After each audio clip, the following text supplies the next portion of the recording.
All right. Well, let's kick this thing off, man. With no further ado, I'd like to appreciate you for being here. To everybody out there, I got a very special guest today with me, a real stand-up guy, man, a real quality dude, a guy who's not afraid to put others on and share information, a guy with an incredible story, man, incredible journey. I'm definitely glad that we can have this conversation and that you all can be a part of it too and hear this conversation we have today. But none other than my man Kev, aka Sockz, is with me today. What's going on, man? Thank you so much for having me. No, man, thank you for being here, for sure. We've been talking about this for a minute, so it was definitely good to get it in, finally had a conversation and stuff, man. Yeah, it definitely feels good. Yeah, it's been a long time coming, man. Hopefully I do well today. Oh, yeah, man, you're going to do fine, man. You're used to this, man. Yeah. So getting right into it, so how did you get the name Sockz, for those of the people out there who don't know? Man, so when I was in the 8th grade, I was about 13 years old. My mom had bought me some Shoeman Jordans, so they like the fake Jordans. The ones out somebody's trunk, Yeah. We all been there. He was in the city insurance parking lot, Oh, okay. and he said he got the shoes for the low. So we went to his trunk. I seen some nice Jordans. They was fake. I wanted them. I ain't know the difference, And I got home, and they said it was my size on the box, but really the shoes was a little too big.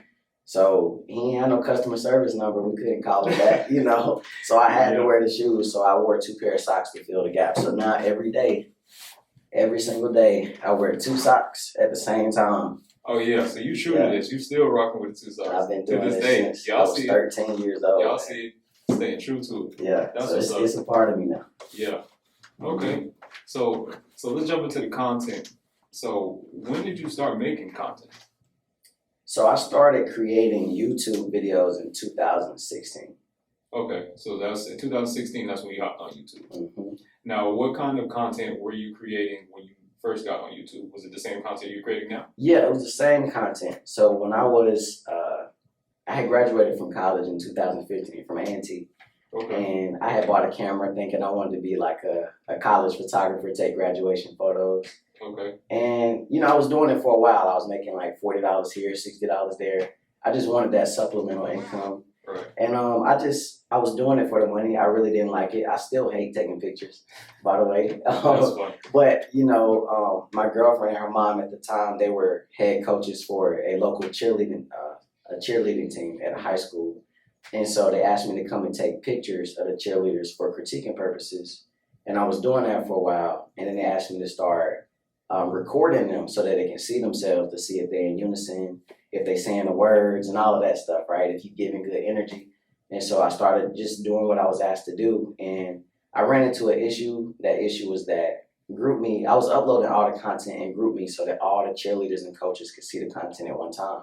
Right. And GroupMe only allowed me to upload videos that were 30 seconds or less back then. I don't know if things have changed, but I got tired of trimming the videos. So I was like, okay, cool. Well, I'll have to post this content somewhere else so all y'all can see it. So it's a seamless process for me because I don't got time, right? So it was between Dropbox and YouTube. And thankfully, thank God, I chose YouTube. And that's how it really got started. So. Okay. So YouTube was like the best place for your content to land. To make it where you can fit the longer length content on there without having to chop it up a bunch. Yeah, so I would just upload it to YouTube, I'll copy the link, post it in GroupMe, and wash my hands with it. And at the time, I didn't know that I was uploading videos publicly, so I thought it wasn't a such thing as a YouTuber really back in 2016. It might have been, but people weren't really talking about it. It wasn't really a buzzword, right? Right. So I don't even think Mr. Beast had jumped off by then. So, it wasn't really a thing. So I did not know I was uploading videos publicly. I thought it was like, if somebody got the link, they can watch the videos. So I didn't know it was public. It was just, for everybody. Yeah. We started getting random views. When I say random, it's like maybe 100 views per video. So at the time I'm thinking, well, it's probably cool to be on YouTube. They're showing that link to their family and friends, right? But then we started getting random comments as I stayed consistent with it. And the comments were like, y'all suck, y'all ugly. You know what I mean? Wow. Stuff like that. This ain't cheerleading, right? So that's when we realized that the content was public and these were strangers kind of tapping into our videos, and we liked it, so we kept going, and that's really how I got started on YouTube, Okay, because then the next thing I wanted to kind of get into was how was that process, because you have a very niche type of, a particular type of content that you make. Like cheerleading content isn't like you said, isn't the first thing that you may think of when you think content creation. Right. But there was clearly a following for it, and clearly, like, a crowd, a fan base for that. Yeah. So in your earlier days, how was that? I mean, you talked a little bit about it, but how was that to see how many people were enjoying and watching and viewing your content, in those earlier days? Whenever you first thought, okay, this is something I'm just doing, and maybe people will see it here and there if they get a link, and then you start to grow exponentially to where, where you are now. Yeah, so I just want to say this because I'm thinking about before the viewers actually got a chance to see the videos, the process of me filming the videos was awkward as, can I cuss? Yeah. Awkward as hell, bro. Like, honestly, like, I got a camera, right? So I'm like, I'm not a high school student and I'm not a college student no more. So I'm a little older. Yeah. I got a camera and I'm standing in front of high school students, cheerleaders. Right. I'm at a basketball game. I'm in everybody way, right? So the old man that come back to the games, and because he alumni of 50 years, he like, excuse me, young man, I can't see. And I'm like, well, I'm recording the cheerleaders. You see what I'm saying? And that little walkway from the basketball court to the bleachers, you only got like 2 feet. You know what I mean? So I'm in the way. I don't got a wide angle lens yet. I don't know nothing about that stuff. So I got to stand kind of back. I'm basically on the court. You know what I mean? So I'm in the way and I'm recording cheerleaders and people thinking whatever they're thinking about me. And it was a real awkward process, man. And they say the first person through the door take the most bullets, and I really feel like I took a lot of bullets kind of starting out. And, at the time, man, I was struggling financially. So 2016, like I said, I graduated college in 2015. So I wasn't really into the workforce good yet. I had an entry-level position. I was broke. I had credit card debt. I had got my first real apartment. So I had maxed out all my credit cards, man, like TVs in every room, stuff I didn't need, and I was just being done with money. I didn't have a financial literacy at the time. And so YouTube was a grind for me in 2016, my first year. I think at the end of that year, I had about 560,000 total views, and I had exactly 2,019 subscribers. Wow. And I made $0.00. And I made about 50 videos that year in 2016. So, that right there was a grind because it was like I was completing an assignment at the time, right? And I knew it was some reward was going to come from it. But at the time, it was like a myth that YouTubers get paid. Again, because this was early.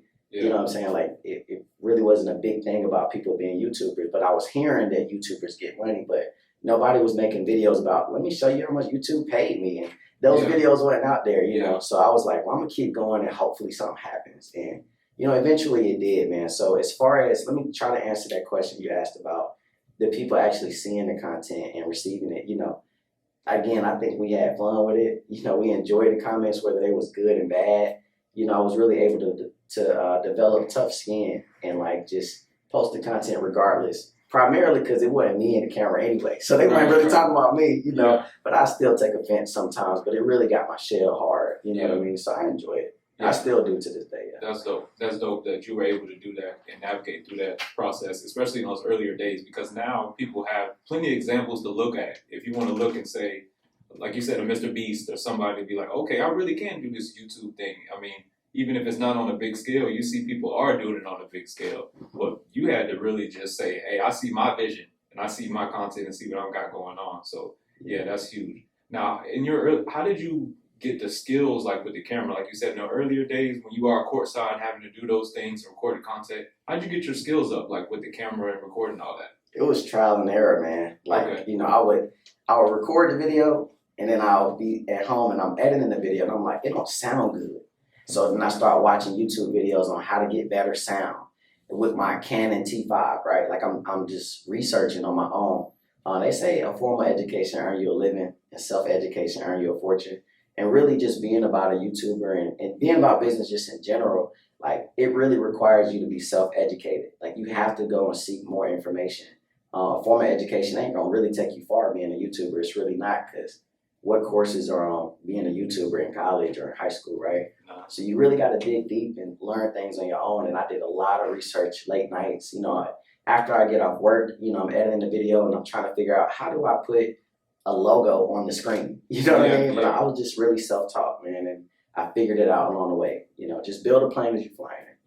Yeah, and that's dope. That's dope. And so And so, because that took a lot of courage, I'm sure, and consistency for you to, be like, man, my skills aren't where they want to be, or like, damn, this should sound better. How can I figure out how to make it sound better without just, getting someone else to do it? Like, you wanted to figure it out firsthand. Yeah. Yeah, that's dope, man. So, and then that, eventually you turn into Sockz Productions. Now, like, how did Sockz Productions come about?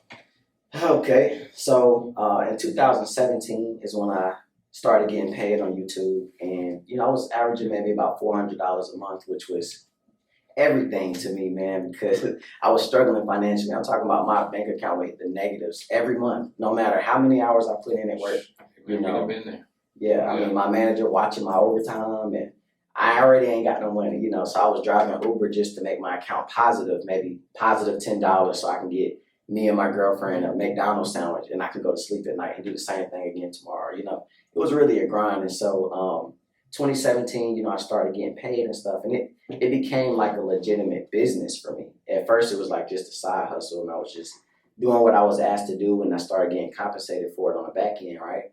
But 2017, I started getting paid. In 2018 is where that life-changing income started to really come in, where I started making more money on YouTube than I did at my corporate job. And I was like, well, this is a business. It's time to really like treat this like a business. So, I registered to Sockz Productions in 2018. So 2 years later, it took me 2 years to figure out that I was building a business and building a brand, right? 2 years, bro. Like, so anybody listening, if this is something that you're interested in doing, go ahead and register that business now. Go ahead and start establishing that business credit and stuff now, because you don't want to have to wait to make moves, business moves, or even personal moves. So maybe we'll get into all that stuff later. I don't know. But yeah, I just had to make it a legit business after 2 years of being on YouTube. Yeah. No, let's dive more deep into that. So, like you said, so for those 2 years, like, for that process that you did, like whenever you were like, okay, I'm turning this into something real. Let's talk about it. So, but how did that process work for you?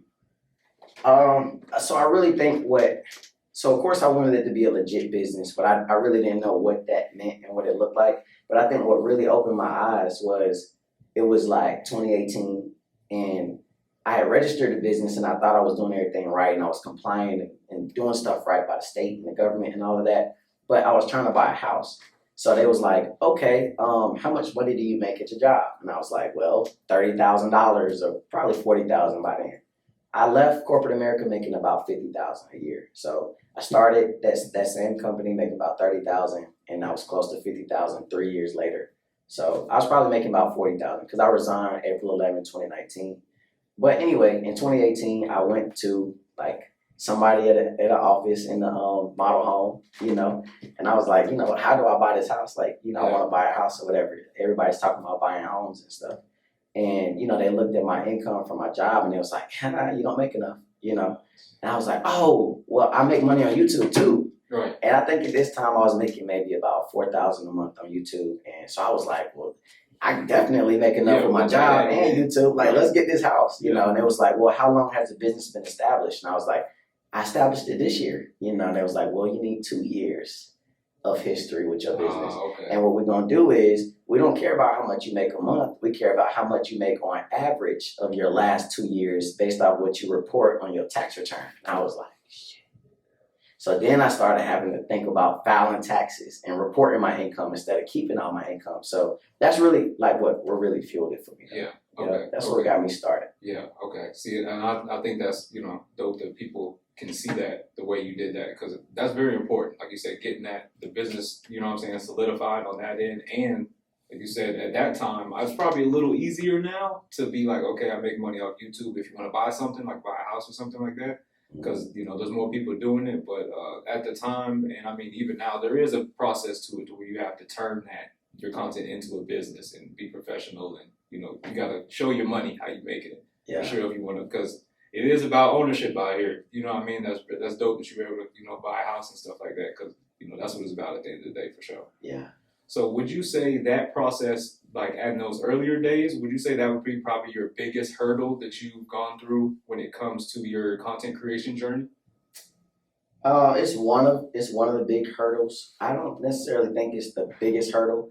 I think, more so the biggest hurdle, and I think I still experience this hurdle, I ain't quite over it yet, is building the team, like the team aspect of it.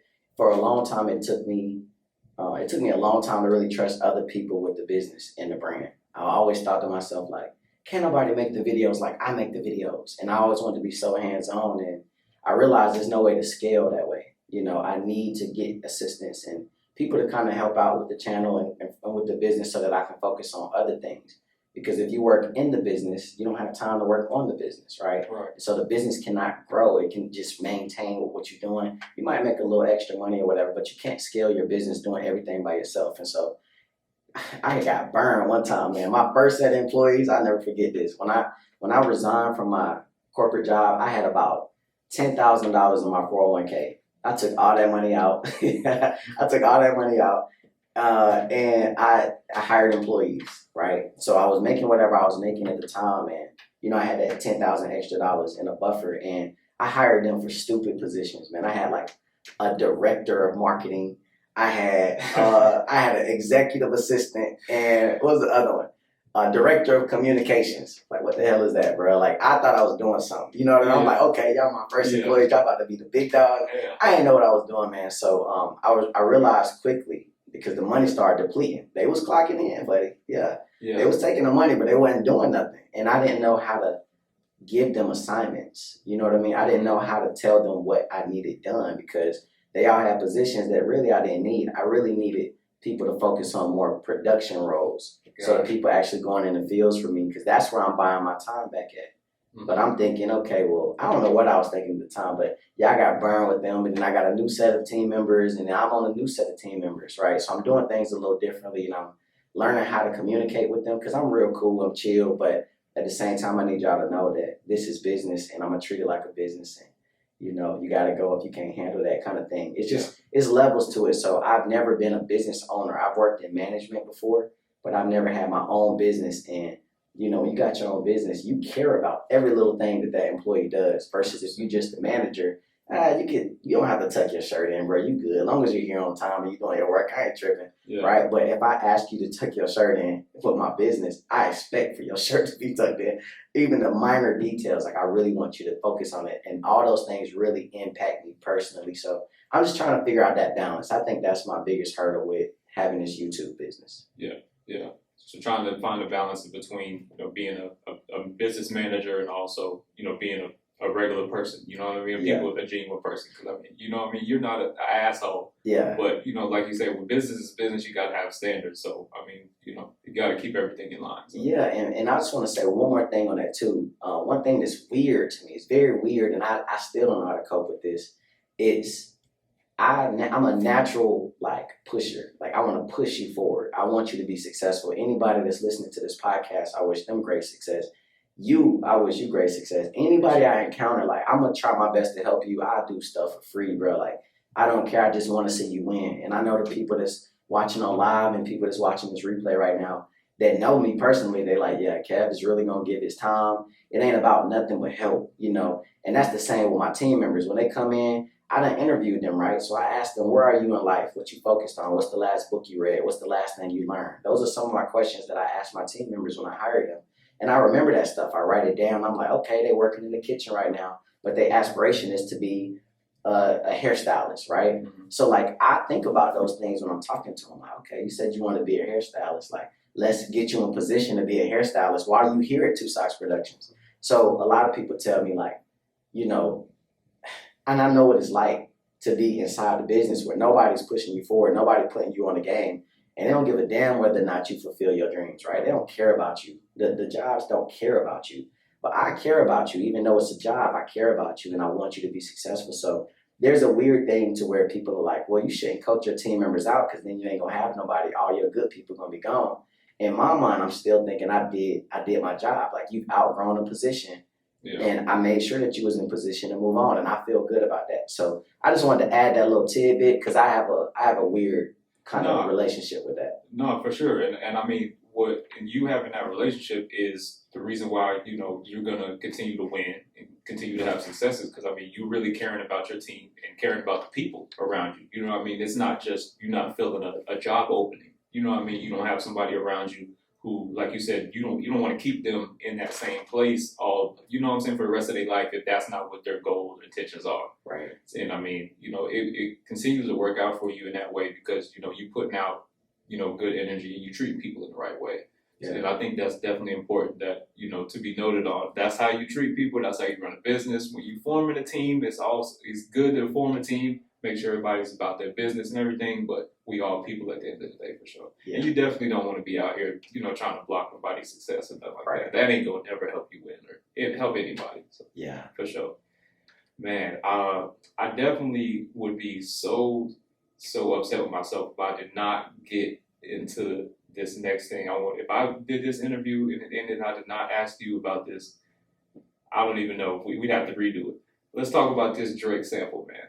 Okay. All right, cool. I was like, real quick. I know. I wonder what he's about to say. I'm scared. I had to. Something I don't know about. Yeah, I had to set you up, man. I had to love through the log for that one, dog. But for real, okay. So, for everybody out there, Drake came out with Certified Lover Boy. I believe that was a few years back. I believe he came out with Certified Lover Boy. But one of your cheerleading videos, actually got sampled by Drake on the song 7 a.m. on Bridal Path on Certified Lover Boy. Y'all can go pull that up and listen to it right now. At the beginning and the end of that song, it's clear as day. That's a clip from a man 2 Sockz video. Yeah. 2021. 2021 is when that came out. So yeah, 2 years ago. So yeah, so let's go into that because that's huge. When I saw that, I was just like, oh my God, I messaged you immediately. Was like, yo, but so just let's talk about how that process for you or that experience and how that went down for you. Well, I was sleeping peacefully one night. You know what I mean? And I woke up the next day. It was just a regular day in my mind at first. But then I checked my phone, the same way anybody probably do when they first wake up. And I just seen a bunch of missed calls and a bunch of text messages. And I'm thinking somebody died or something. I'm like, everybody hit me up. And I'm talking about people that don't normally hit me up. You know how like you got some associates or something like that. You kind of talk to them or whatever. I'm like, they called me 3 times. I'm like, what's the hell? People who never even you hear from, they're calling you now. Yeah. So it's everybody. I could imagine. I'm like, I picked one person to call back that I kind of trusted that's going to give me the information that I need to know or whatever. I picked who I wanted to call back. And I called him back and it was like, did you hear about, like the song or whatever? Did you hear it and all that? I'm like, what song? What you talking about? Like, what you talking about? Like, And it was like, Drake. And I'm like, bro, what are you talking about? And it was like, he used your YouTube video, like, it's like from a cheer battle or whatever. And I was like, you lying. I was like, where is that? She was like, it's on his album or whatever. Listen to this song or whatever. So I listened to it and I'm like, as soon as it came on, I recorded the video. Right. And as soon as it came on, I just instantly I can just see the cheerleaders doing the cheer. Like, that's how vividly I can just envision this video, And I'm listening to it and I'm like, oh my God. And I think I might have like shedded some tears and shit. Like, oh, I fucking made it. You know what I mean? Right. Like, I think I was that like filled with joy. Yeah. You know what I'm saying? And I called her back and I didn't know what to say because I ain't signed off on that and ain't nobody sent me nothing. You know what I mean? So I just didn't know what to say, but I was like, I'm thankful. And, they was like, well, what you gonna do? And that's what everybody's response was. They was like, did you get paid and all that? I'm like, no, I didn't know nothing about it, Yeah. And so I got on Instagram and I made a post about it, and I tagged them and I tagged like some people that, is a part of this team or whatever. And I was like, if you see this, and I'd love to talk to you, talk business or whatever. And, that's kind of how that went. Did anybody ever reach out to you? They did. How did that conversation go? If you could say it. They did. I'm gonna just say that they did reach out. I'm gonna say they did reach out. Yeah, they did reach out. Yeah. Yeah, it's just the form of communication. I did not know that they had reached out. They definitely reached out and asked for permission and all that stuff, and I eventually got to the communication piece later. So yeah. Okay, dope. That's dope. Mm-hmm. So I mean, I know that was just an amazing experience all in all. But what was the biggest takeaway from that? Like, what did you what did you take away from that whole experience in that moment? The biggest takeaway from that experience was, make sure that you are branding yourself effectively from the beginning. That video that he sampled was from 2016. And if y'all was listening, that's the same year I started my YouTube channel, right? It's the same year that I started this business. You said it was 2021 when the album dropped, right? Mm-hmm. So how many years is that later? 5 years later. 5 years later, that video somehow is still relevant and current. He picked that up. To where an A-list celebrity had to use it. You see what I'm saying? So, but do you think at that time I was saying, hey, make sure you subscribe to my YouTube channel. Here's the email. Here's my email address if you want to contact me. I wasn't putting stuff like that in my videos back then. And I think at the time the YouTube channel was called Stomp and Shake Cheer. So it wasn't even Sockz Productions like it is now. And I was like, oh yeah, nah, I ain't branding Stomp and Shake Cheer. I'm branding Sockz Productions. So I changed the YouTube channel name. And there was a lot of, I just cracked down on branding. Like, that's the biggest lesson that I learned from it. Just make sure that people know who you are and how they need to contact you and make it easy. For sure. Yeah, that's very important. I hope everybody pays attention to that out there for real. That's very important, especially now you see with just the way music is sampling everything nowadays. So yeah, I know that was crazy to hear that cheer sample for you, but I mean, they sampling everything nowadays in music. So yeah, it's definitely important for everybody making any kind of content or music or any kind of sounds or anything. Now, yeah, definitely want to make sure you brand yourself properly. That's crazy. Yeah. So he pulled from the earliest of the days, like the early days. Yeah, it's crazy, man. Yeah, that's still dope. That's still amazing, though. Yeah, it was an experience, man. For sure. Yeah. So let's talk about the content creator group, the Charlotte Content Creator Group, which you and Daryl and Deja were y'all the three were the originators of that, right? Yeah, when I first started I started the group, and at the time, Daryl and Deja were students. Okay. And I had just felt it on my heart to teach other people about YouTube, in like 2000, maybe 17 to 18 is when I probably started out. And I would host events. So I would book little co-working spaces and, I would just put a flyer out on Meetup and say, hey, I'm talking to you guys about the YouTube algorithm or something. Like, come out. And, just standing up there in front of like a TV or something, got my laptop plugged into the HDMI and I'm doing presentations and stuff. And, I just found it very fulfilling at the time to really pour into people and teach them things that I wish I would have known when I started out on my YouTube journey. So that's how it started. And then Daryl was a student. He came to pretty much every single meetup that I had. He might have missed one or two. And I'm talking about consistent for years. And then eventually, he started teaching. And our last event, he actually put that one all together by himself. And he ran it successfully, too, by himself. So and he's really came a long way. I think at the time he had about 3,000 subscribers. So now he done surpassed me. He's at 2 million. He's sitting in front of the podium. At the time, he had something special when he first started out, but it just wasn't activated yet. And so, now he has that confidence and stuff. So I really appreciate him being there. He really helps out a lot. And then Deja, she also was a student. And then she came to a few meetups and eventually transitioned into standing up there helping us out too, because she had a lot of experience with PR and just how to brand yourself as a creator. She knew a lot about sponsorship deals and how you should measure what you should charge and stuff. And we thought that was very valuable information that a lot of creators really want to know. So she joined as part of the three-headed goats. You know what I mean? Yeah. No, yeah. Shout out to her. Shout out to Deja and Daryl. Y'all did an amazing job. I remember when I first moved here 2 years ago, and we found y'all on Instagram, and we had been making content, previously before we had moved to Charlotte, but we were still looking to stay into it, and we were trying to, redirect into see what the Charlotte content's looking like, see what the Charlotte content creators are.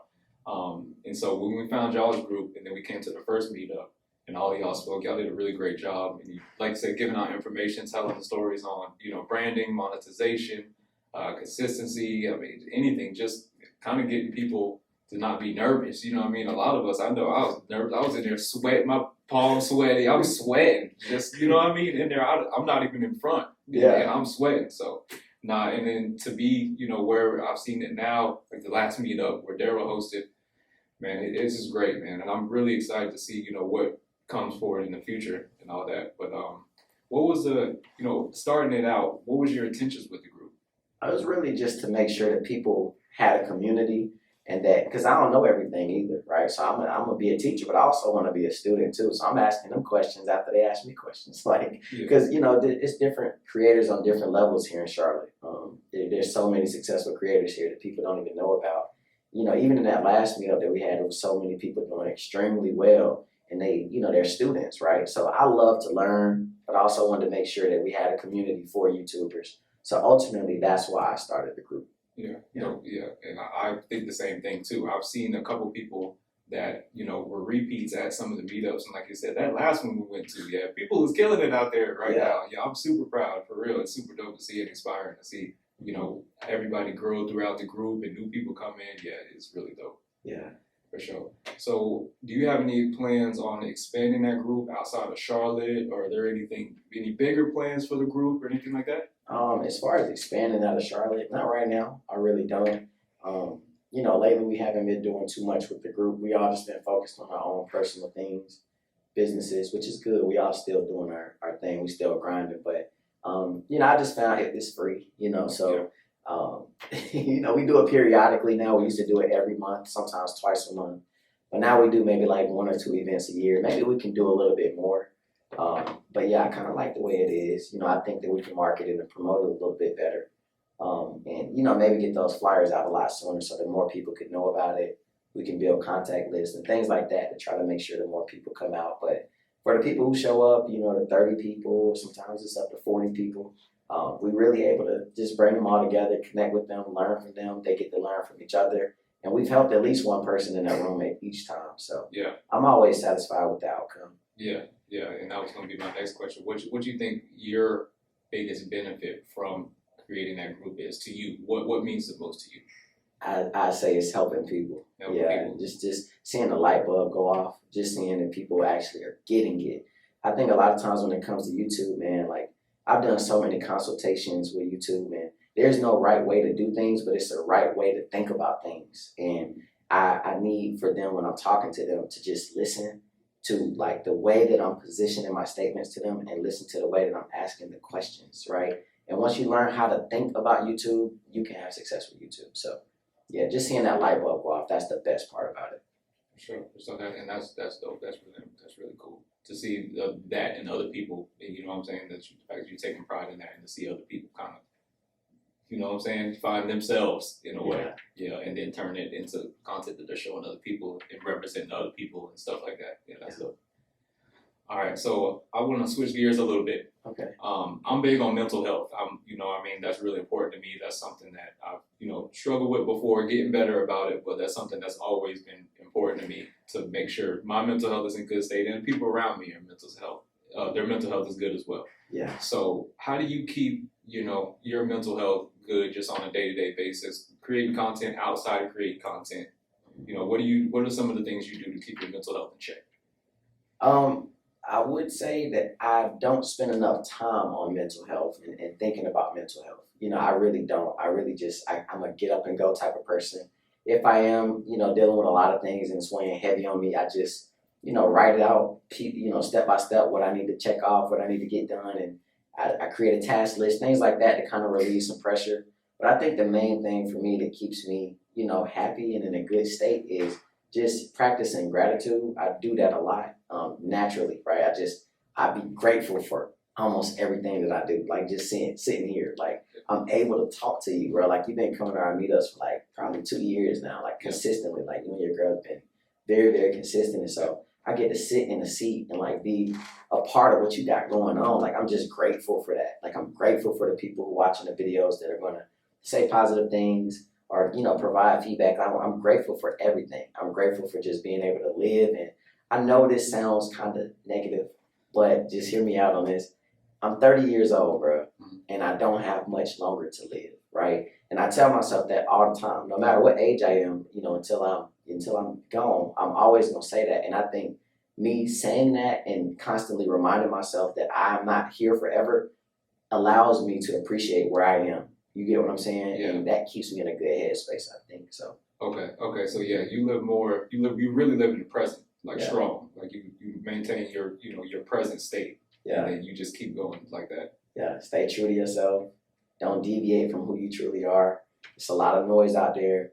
love yourself, continue to grow, continue to grind. Like, we so blessed to be here, bro. I think it's some fact about like, it's like 4 trillion, something I heard, I don't know if it's true or not, but they said like 4 trillion like sperm cells come out like when people having sex or whatever. And like your ass was chosen. You get what I'm saying? Yeah, like, you were the one that made it. You made it. Like, and then a lot of people, you know, we got all our limbs, we got both eyes, you know, we got time, like we got good health, and we complain. We just find things to complain about because things ain't going our way today or things are hard. Like, just be grateful, you know. And for the people who don't have everything and stuff like that, just be grateful for being able to be here and being able to listen to the podcast and being able to have a choice at life, right? Like, just a couple hundred years ago, man, as black people, we were slaves, bro. So we didn't have a chance to do stuff. Like, imagine being born and not being able to live. And now we just free, bro. Like, live. Like, go do all that shit you want to do. Like, I don't be wanting to hear all that, like, complaining and that type of stuff. Like, you can do whatever you want to do in life. Yeah, so just be grateful. I love it, man. I love it. Yeah, that's a great way to be, because you can get distracted nowadays. It's easily to get distracted by the problems of the world or what I know a lot of people do, which I've struggled with it myself. I'm perfect, but comparison.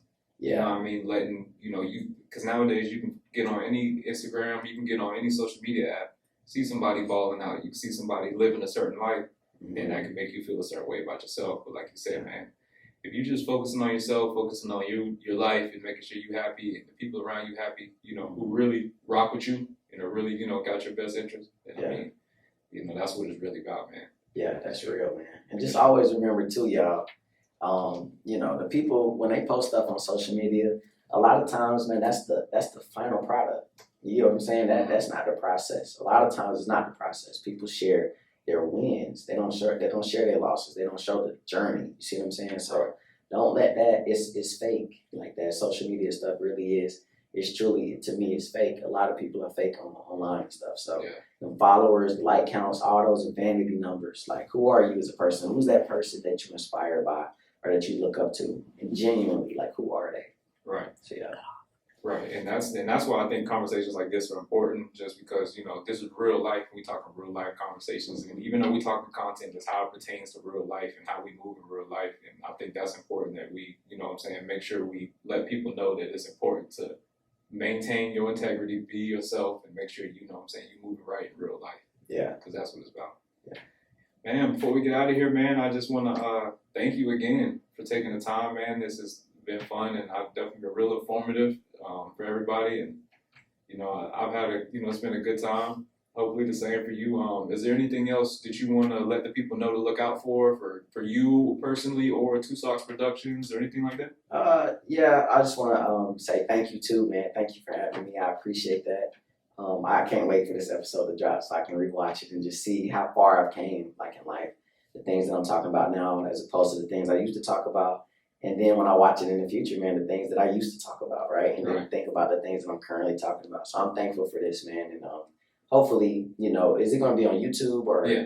Okay. All right, cool. So I'm going to share the link with all my friends and family and stuff, man. But things to look out for me. I do have a second business now, so it's called Cheer Season. So we're going to be focusing on improving the Stomp and Shake cheer community. So I don't want to continue to record cheerleading videos for the rest of my life, right? I don't want that to be the thing that I do for the rest of my life. Like, I'm 30 years old. I've been doing it for about 7 years. Sometimes, it's time to move on. And so this organization that I put together, we're going to focus on providing cheerleaders with, like, workshops and seminars so they can learn, so they can be self-educated, right? Because a lot of times cheerleaders, man, or people in general, when you graduate high school, you meet that fork in the road. You can go left, right, middle, backwards, right? And so a lot of times when we get to that fork in the road, we don't understand all of our options, or we don't understand many options. We just know, go to college, baby, because that's what your mama said. Yeah, you know what I mean? That's what we all got to. Or just go to the military if you don't know what you want to do, right? Like, so a lot of times we get to that fork in the road, we just don't know what our options are. So I want to make sure that they're exposed to being a YouTuber, right? I read something or watched something that is talking about. Somebody had interviewed a 3rd grade class, and they asked them, what do you want to be when you get older? And I think it was over 80% of the class said YouTubers. And that just lets you know, like, where the world is headed. And, 10 years from now, when they're 18 years old, because in 3rd grade, you're like 8 or 9, 10 years from now, most of them want to be YouTubers. Like, the world is going to be very non-traditional. And so college it may not be that option for you, that best option for you. And so if you can start your YouTube channel now at 12 years old or 14 years old, like, just imagine by the time you're 18, like, you ain't got to go work a job because it's probably going to be successful and you're probably going to be making real money that the job will never pay you. So I want to pour into cheerleaders in that way. Also provide cheerleaders with like cheerleading competitions, because we need more competitions for this style of cheer. And you know, I have aspirations of creating like an official league for cheerleading, something that's never been done, and I'm sure most people don't think can be done, but I really believe it can. Yeah, I know it can. You can do it, man. Yeah. You can do it. And definitely let everybody know, give them all your socials so they can keep in touch with you and they can stay tuned for everything you got planned. Because like you said, you know, you doing everything with the cheer season and the Sockz production, and let them know where they can find you on all socials. Yeah, so Sockz Productions is exactly how it sounds. TWOSOCKZ Productions. That's on Instagram, and then my personal Instagram is Sockz TWO_SOCKZ, and then cheer season is CHEER.SZN. So those are our Instagram pages, and then if you want to see the YouTube videos, right now the YouTube channel name is Sockz Productions. So just type that into the search bar and you'll be able to pull up the channel. Cool. Appreciate it. Thank you again, Kev. And I'm your host. I'm Rel Jordan on Instagram and YouTube as well. And stay tuned. You'll be seeing it soon. Thank you, man. Yeah, thank you again, man.